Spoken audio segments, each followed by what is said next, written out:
Powered by the Montana Television Network. This is the 530 News on Q2, Montana's news leader. Good evening, everyone. Thanks for joining us. I'm Jeanelle Slade. This just in, a federal judge in Montana has ruled against a key permit for the Keystone Pipeline. Now, at issue are permits for river crossings throughout the length of that pipeline. We are working on this developing story. For the very latest, head to KTVQ.com and, of course, join us right back here tonight at 10.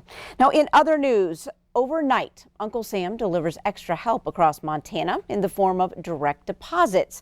People all across the state woke this morning to some extra cash directly into their bank accounts. The first payments go to anyone who has already filed their 2018 or 2019 tax returns and authorized the Internal Revenue Service to make a direct deposit if they were due a refund. Within that group, the agency started with the lowest incomes. Individuals who make less than $75,000 a year will get $1,200. Couples making less than $150,000 a year will get $2,400. Now, the IRS has also launched a new website to track the status of your stimulus checks, and you won't get any money if your individual income is more than $99,000 a year, or as a couple you make more than $198,000 a year. Well, there's also a fierce debate going on right now on how to help save the nation's businesses. Congress is already working on a second round of small business loans. That first round gave a lifeline to businesses hit by the pandemic, but that will soon run out. Montana senators differ on how successful the first shot has been, but Jon Tester and Steve Daines do agree that more help will be needed to get through this. MTN's Dennis Bragg reports. With checks and business loans starting to arrive from the multi-trillion-dollar CARES Act, Senators Steve Daines and Jon Tester are anxious to get that money into checking accounts. However, they view the success of that rollout differently. Yeah, I think we're going to need more help and more assistance, but it's been tremendous to see the outpouring of support that we've already experienced with these small businesses across Montana. These small businesses had these gut-wrenching decisions. They literally had to shutter their doors, lay off their employees, and working with these local banks who have rushed quickly to help these small businesses. It's a great story, providing help here one by one and getting these employees back on the payroll. There's been some great wins already. What's kind of your impression on the rollout and trying to get some of this help for individuals anyway? I don't want to be too harsh, but the truth is that we're in the middle of a pandemic here, that this money was put forth 2 weeks ago, 3 weeks ago. Time flies, but the fact of the matter is businesses can't survive on their good looks. They have to have money. Tester says implementation of the program has been problematic, saying the Small Business Administration is very, very slow to get loan details to banks, which he says need time for their methodical process. Daines believes there are lessons to be learned that will improve arrival of the next measures. So we'll take a first look at what worked and what didn't work in this $2.2 trillion package. So whatever did work, well, let's double down on that. If something didn't work, let's change it and make it better for the next round. Time is a ticking, and a lot of these businesses, they don't have time on their side. So we've got to get that money out. $2.2 trillion is a lot of money. And quite frankly, it was set to really help the hospitality business right out of the chute. And so to be still talking about this in the middle of April is not acceptable. Let's just put it that way. Dennis Bragg, MTN News.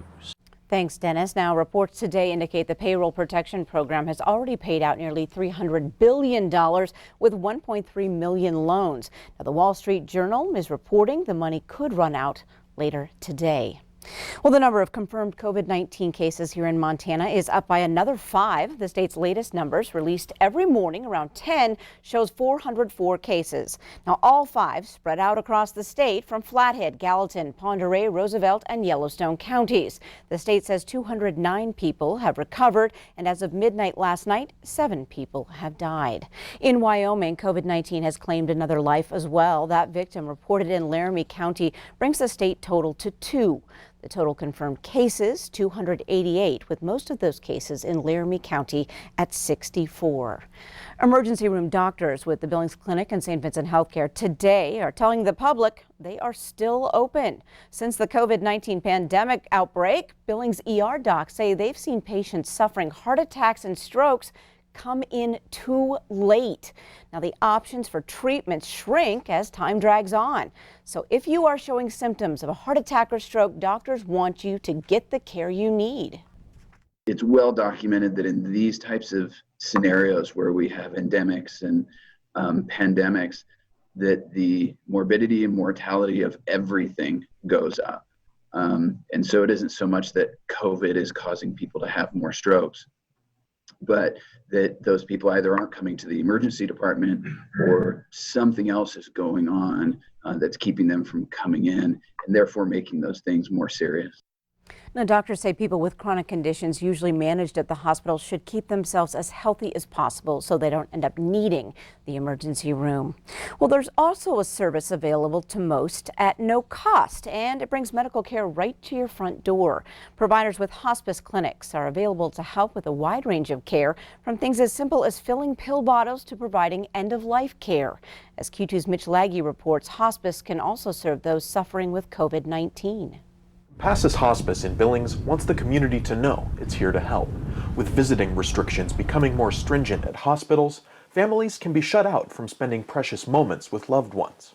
Hospice care can bring hospital services to your front door. It's scary for everybody right now in the community to try to seek care in the hospital setting.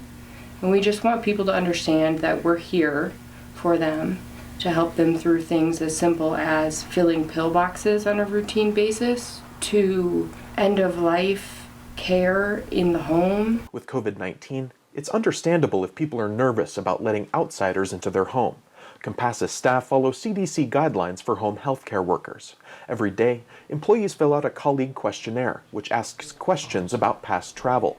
Daily temperature readings are also taken as part of that. And whether they're field staff or office staff or working from home, everybody is completing that form. And proper sanitation and personal protective equipment are used before entering patient homes. People suffering from conditions like COPD, heart problems, diabetes, and other terminal illnesses could be helped by hospice care. And if enrolled in Medicare or Medicaid, there's no out-of-pocket costs for the patient. So it's a benefit that they've already paid for. So, and there are a lot of private insurance companies as well that do have a hospice benefit as part of their coverage. Everything that we need to provide for the patient is a benefit that they've paid for forever since they've been working through Medicare and Medicaid. Compassus is uniquely positioned to help if the healthcare system gets overwhelmed by COVID-19. If someone comes in an acute state where they may be COVID positive, rather than admit them into the hospital can discharge them directly onto services with us, and we can help manage those patients at home, manage all their symptoms, and let them stay in their homes. If Montanans keep their diligence with social distancing and sheltering in place, hopefully hospice won't see any COVID-19 patients. Reporting at home in Billings, Mitch Laggy, MTN News. All right, good information. Thanks so much, Mitch. Now, if you are in need of hospice help, there are a few options in Billings. You can reach Compassus staff 24/7 at the number on your screen. And employees say they can do all the work of talking with your primary care physician. Well, Billings hospitals are taking on a new viral platform now that the coronavirus pandemic has forced many to stay at home. In recent weeks, Billings Clinic has worked to transfer many doctor visits to virtual visits to still meet the needs of patients. Those with the clinic say they are seeing as many as 400 virtual or telephone visits a day using programs like Zoom and Skype. But of course, there are precautions taken to ensure the virtual platform is safe for patient confidentiality. But as for the care, doctors say a virtual visit is just as helpful for patients as seeing your physician in person. With video cameras, we can see things. And so it can be sometimes awkward, but we can look at parts of your skin or at your throat and that sort of a thing, or a general visualization of what's going on, and make some assessments from just what we see. And doctors say if they can see more patients via virtual visits, it won't create such a backlog of rescheduled visits once the spread of COVID slows down. Well, just 5 weeks into his run for the U.S. Senate, it appears Governor Steve Bullock is having no trouble raising money for his campaign. In the 3 weeks ending March 31st, Bullock's campaign raised $3.3 million. Now, Bullock released his fundraising numbers at noon today. The Democratic governor entered the U.S. Senate race March 9th, the last possible day for filing as a candidate after saying he wasn't going to run for months. Now, Daines, a first-term Republican, also reported his latest fundraising numbers today, about $1.3 million for the first 3 months ending March 31st.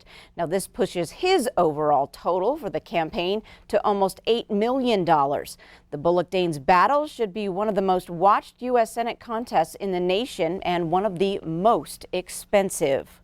Well, on May 8th, 23 days from now, absentee ballots will be sent to all registered Montana voters in the state's first all-mail-in ballot statewide election.